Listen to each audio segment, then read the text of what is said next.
Hello friends, मैं हूं नसरुद्दीन और आर्यन मैथमेटिक्स जोन में आप लोग का फिर से स्वागत करते हैं। कल हमने देखा था डीएलएड के सिलेबस के बारे में और डीएलएड के सिलेबस के ओवरव्यू के बारे में हम लोगों ने देखे थे। उसमें से एक सब्जेक्ट हम लोग का मैथ है, जो स्कोरिंग सब्जेक्ट के अंतर्गत आता है। मैथ से हमसे 30 क्वेश्चंस एराइज किए जाएंगे, तो समय कम होने के कारण हम लोग सिलेबस वाइज न जाके डायरेक्ट मैथ के एमसीक्यू करते हैं, मल्टीपल चॉइस क्वेश्चंस। इससे आप लोग का एक एक चैप्टर भी क्लियर होगा और शॉर्ट ट्रिक्स बताएंगे जो आप विद इन द सेकंड में उसको सॉल्व कर देंगे, जिससे आप लोग का टाइम भी बचेगा। तो आइए बिना देरी किए हम लोग क्वेश्चंस की तरफ चलते हैं। यहाँ पे कुछ क्वेश्चंस हमने पहले से ही लिख रखे हैं ताकि बताने में सहूलियत हो। फर्स्ट क्वेश्चन है कि 2000 रुपए पर सालाना संयोजित 10% की दर से 2 साल का चक्रवृद्धि ब्याज क्या होगा। यहाँ पे क्वेश्चंस लिखे हैं दोस्तों, आप लोग देख सकते हैं। आइए इसको हम लोग सॉल्व करते हैं। देखिए, हम लोग सॉल्व जो बेसिक फार्मूला होता है उसके जरिए नहीं करेंगे, क्योंकि वो टाइम टेकिंग होता है। हम लोग शॉर्ट फार्मूला के बारे में जानते हैं जो बहुत ही कम समय में आप इसको कर सकते हैं। देखिए, सबसे पहले यहाँ पे हम लोग अमाउंट लिख लेंगे। अमाउंट हो गया 2000 और यहाँ पे दिया है रेट, तो रेट 10% और यहाँ पे दिया है टाइम हमारा 2 ईयर दिया है। ठीक है फ्रेंड्स, यहाँ पे हम लोग इसको फर्स्ट स्टेप में 2000 का 10% निकालेंगे, तो 2000 का 10% हो गया 200। इसको आप कैसे निकालेंगे, यहाँ पे एक बार देख लीजिए। 2000 गुणे 10/100। अब यहाँ से 2 जीरो से 2 जीरो काट देंगे, 20 इंटू 10 करेंगे तो यहाँ पे 200 आ गया। ठीक है फ्रेंड्स, तो आइए यहाँ पे देखते हैं। सबसे पहले इसका 10% हो गया फर्स्ट स्टेप में 200। दूसरे ईयर के लिए हम देखेंगे तो इसका 10% फिर निकालेंगे, तो फिर कितना हो जाएगा यहाँ पे 200। अब इसका तो निकाल दिए, लेकिन चक्रवृद्धि ब्याज कहता है कि हमने जो फर्स्ट ईयर में ब्याज अर्निंग किए थे उस पे भी हम रेट लेते हैं। तो ये जो हम लोगों ने निकाला था इस पे भी तो 10% लगेगा ना, लगेगा कि नहीं? तो इसका भी 10% अब निकाल दीजिए और इसमें ऐड कर दीजिए। तो 2000 का 200 का 10% निकालेंगे, फिर वही फार्मूला लगाएंगे 200 इंटू यहाँ पे 10/100। 100 से इसको 2 बार में काट देंगे, 10 दूना 20, यहाँ पे 20 आ जाएगा और टोटल को ऐड कर देंगे, यानी 200 प्लस 20 इक्वल टू 420। ये हमारा इसका आंसर हो गया। ठीक है फ्रेंड्स, इसको शॉर्ट ट्रिक में भी हम बना सकते हैं बहुत ही आसानी से। देखिए, CI का क्वेश्चन है तो रेट पे भी रेट लगता है, तो इसको हम पहले क्या कर लेंगे, 10 का स्क्वायर करेंगे एक बार, 10 गुणे 2 प्लस इसमें 10 का स्क्वायर करेंगे, 10 का स्क्वायर करेंगे यहाँ से। देखिए 10 दूना 20 प्लस 10 का स्क्वायर करेंगे तो 100, तो ये पॉइंट में जाता है। तो इसमें से 10 100 से भाग करेंगे तो ये कितना से कट जाएगा, 1 से, तो 20 और 1 कितना होगा 21, यानी टोटल 21%। 2000 का 21% निकालिएगा तो डायरेक्ट 21 दूना 42 और एक जीरो बैठा देंगे तो 420, यानी 2000 का 21% 420। वन स्टेप में एक बार और समझिए, इसको थोड़ी आसानी से बता रहे हैं हम।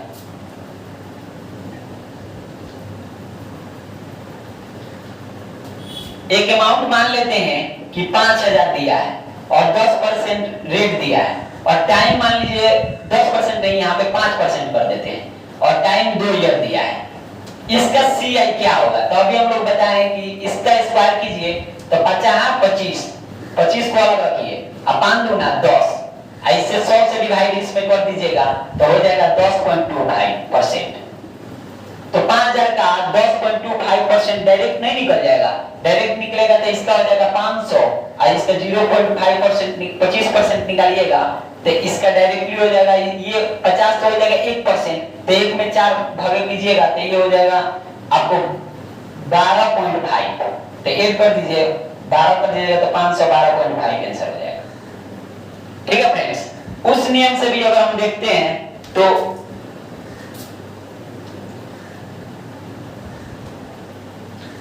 देखिए इस नियम से भी देखते हैं तो यहाँ पे 5% निकालना है तो इसका कितना हो जाएगा 250। फिर दूसरे स्टेप में इसका फिर 250 हो जाएगा, इसका भी निकालना है हमको 5%, तो 250 का 5% कितना हो जाएगा, इसमें 2.5 में 5 से गुणा कीजिएगा तो 12.5। कैसे इसका हो सकता है ना 250 गुणे 5 बटे 100, 100 से काट दीजिएगा तो ये 2.5 से कटेगा, और 2.5 से 5 से गुणा कीजिएगा तो 12.5, तो इसको ऐड कीजिएगा तो 512.5, ये आपका सही आंसर होगा। ठीक है फ्रेंड्स, आइए हम दूसरी क्वेश्चंस की तरफ चलते हैं, इसको मिटाते हैं।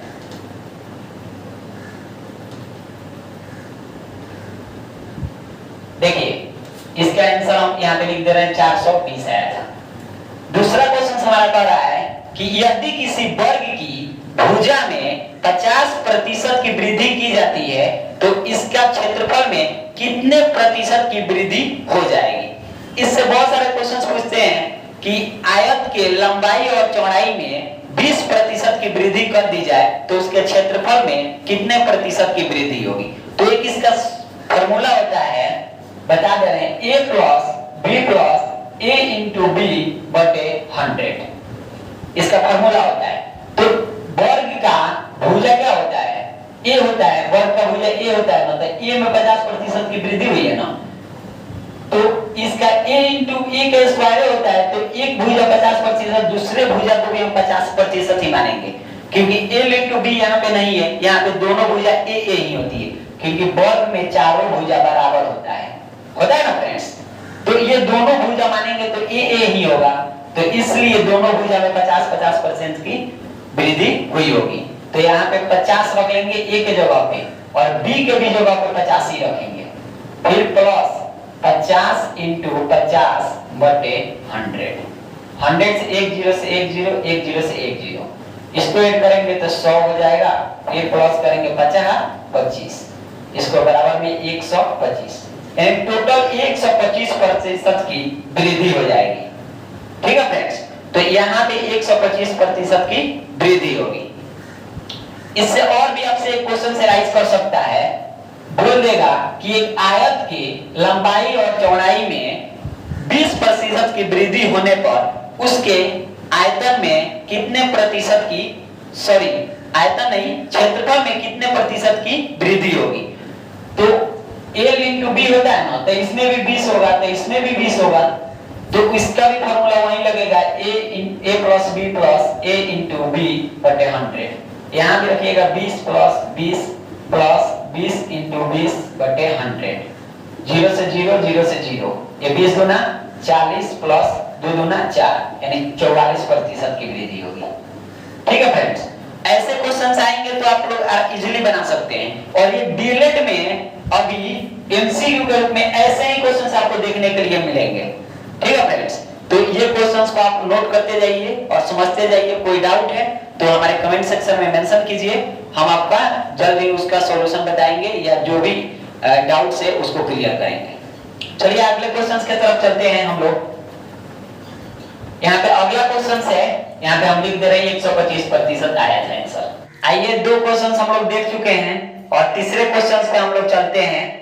देखिए इसमें कह रहा है कि यदि x plus y minus 7 equal to 0 है, तो इसको हम पहले तोड़ ले रहे हैं, x plus y equal to, इसको भेज दे रहे हैं इधर, तो प्लस में 7 हो जाएगा, और ये समीकरण 1, समीकरण 2 को हम निकाल रहे हैं, कितना है 3x प्लस y, और माइनस 13 को उधर हम भेज दे रहे हैं तो 13 हो जाएगा।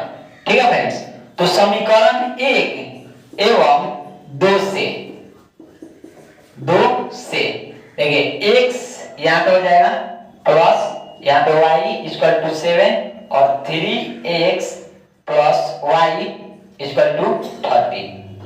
यहाँ पे क्या हो जाएगा माइनस, तो y कट जाएगा, यहाँ पे घटाएंगे तो 2x हो जाएगा, और यहाँ पे करेंगे तो 6 हो जाएगा। 2 से 6 को काट देंगे 3, यानी हमारा यहाँ पे एक आ गया है x इक्वल टू 3, और समीकरण 1 में समीकरण यहाँ पे समीकरण 1 में x का मान रखने पर